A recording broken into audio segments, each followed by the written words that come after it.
I'm here today to talk to you about video games, and more specifically, video games culture, because video games culture kind of feels like it's on the verge of like a cultural shift at the moment, with more game developers and critics and gamers starting to become more aware of issues of representation and how games and games culture affects and portrays women and minorities.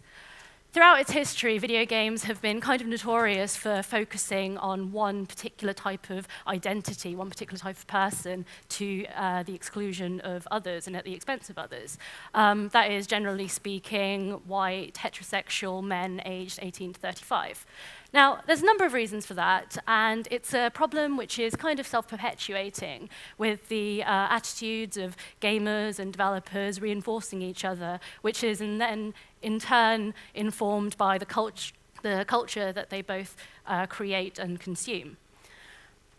Now, I'm an independent game developer. I run a one-woman independent game studio, and I'm also an ethnic minority and a woman. And so lots of people, also, generally very well-meaning people, tend to ask me, because this is all such a talking point at the moment, what they can do, what can be done to stomp out sexism and racism and other issues of social injustice in video games.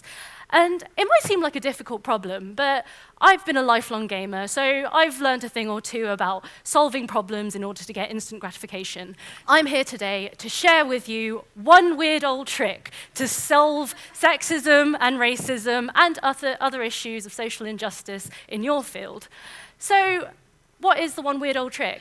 I mean, the thing is, really, video games have kind of already solved these issues. We don't realize it yet, but so the one weird old trick is representation. So how do we fix issues of not representing enough minorities in games? Just stick a bunch of minorities in games, you know? We've already got them. I mean, Tomb Raider, it's got a female protagonist, and Lara Croft is the name of the protagonist, and even if you're not a gamer, you've probably heard of her. So if there is a famous female protagonist in video games, it can't possibly have a sexism problem. I mean, why would you even think that? Starhawk is a game which stars a black male protagonist. Fantastic game. So, you know, we've already solved racism pretty much, right? Assassin's Creed Liberation is a game with a black female protagonist. I mean, there are no social issues in games whatsoever. It's almost as if there are black women everywhere in games. I mean, this character from Deus Ex Human Revolution is in the game for a whole 10 minutes. I mean, what else do you want us to do? Mission accomplished, right?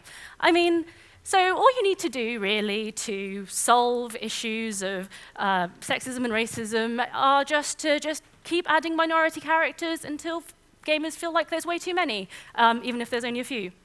Okay, maybe that's not actually one weird old trick that will work. Okay, let's try a different one.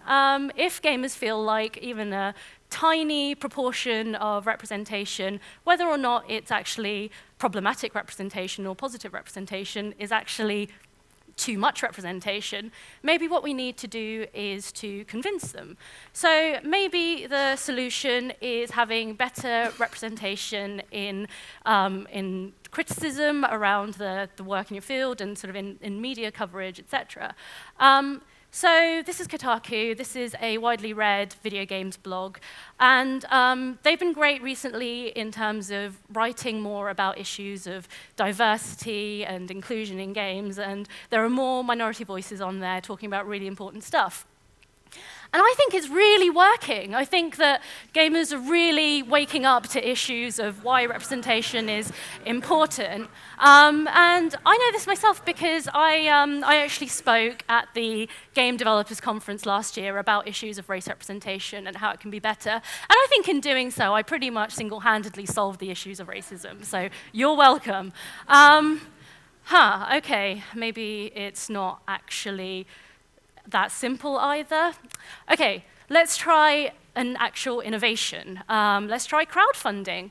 Crowdfunding is great, internet crowdfunding. It cuts through the social inequalities that permeate the rest of culture because the internet magically has an oppression filter on it or something. And we can use crowdfunding, right? So this is Tropes versus Women in Video Games. This is a Kickstarter which was set up by cultural critic Mitu Khandaker.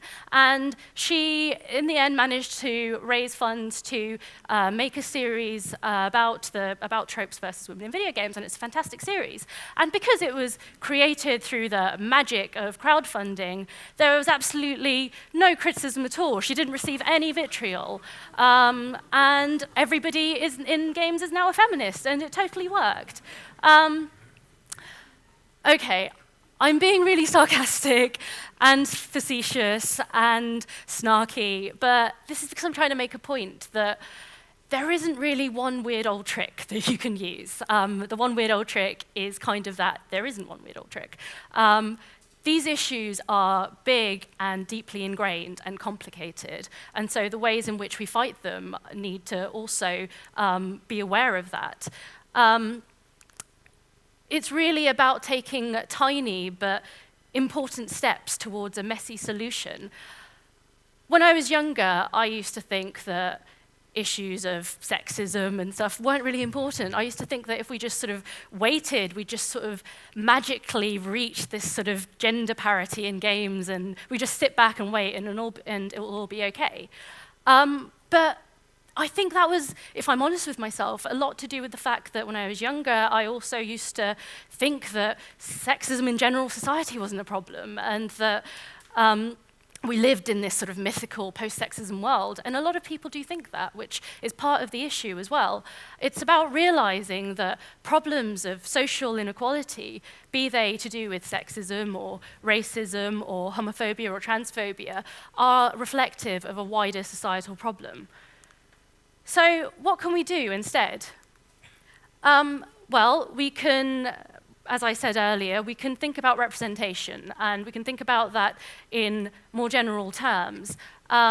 So representation is important, and adding more, representing more minority characters is really important, not just so that people who play games can see themselves in games, but also because culture is actually this kind of feedback loop, right?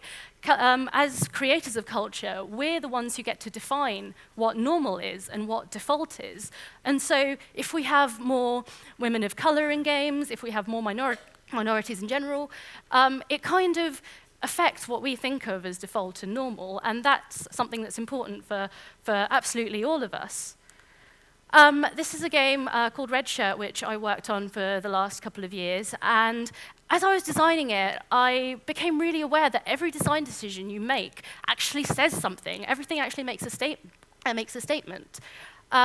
I really wanted to have a character creation system which was more inclusive, and so I had to really think about the ways in which normal character creation systems in games actually sort of say something about the ways in which we categorize people. And so in the end, there were all kinds of skin color options I added if you're playing a human character.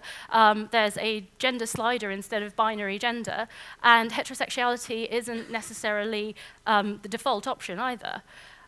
So it's really about sort of deconstructing the ways in which we think, the ways in which we think about things, and that's really important with everything. Representation and criticism is also really important as well, and it's true that there's been a lot more discussion within video games culture about these issues and a lot more coverage about inclusivity and diversity issues. But it's not enough to just keep talking about these things. What we also need to do at the same time is elevate the most marginalized voices in our communities and in our fields in order to let them speak for themselves as well, rather than have other people who are already sort of on the mainstream sites, etc., talking about them. Also, crowdfunding is fantastic, and it absolutely can be fantastic. And you should definitely check out the Tropes versus Women series by Mitu Khandaker.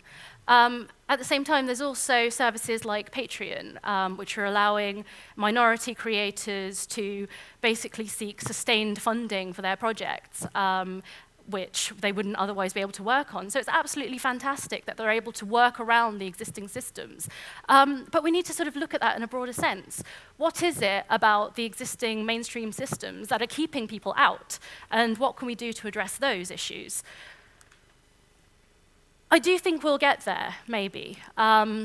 And it's about really realizing that these issues are big and messy and complicated, and to try and treat them in any other way does a disservice to just how ingrained they are in all of society and all of culture. I feel like if we engage with the issues, we need to sort of keep fighting and keep accepting that the fight is difficult sometimes, and sometimes you can feel like you're sticking your neck out and you're being that person. And sometimes you realize that you're going to be disappointed, and it's important to realize you're going to be disappointed sometimes.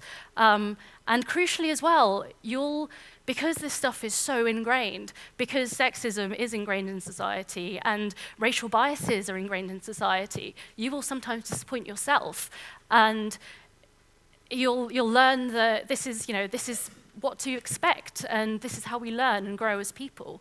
So I do think we'll get there, and I know I'm not offering any shiny, happy solutions that we can go away and think about and feel good about ourselves, but instead this is a call to arms, to care, and to fight, and to keep fighting, and sometimes the fight is messy, but we will get there. So this was your guide to ending sexism and racism and other forms of social injustice in games, with this very incomplete series of tiny but really important steps towards a messy solution. Thank you.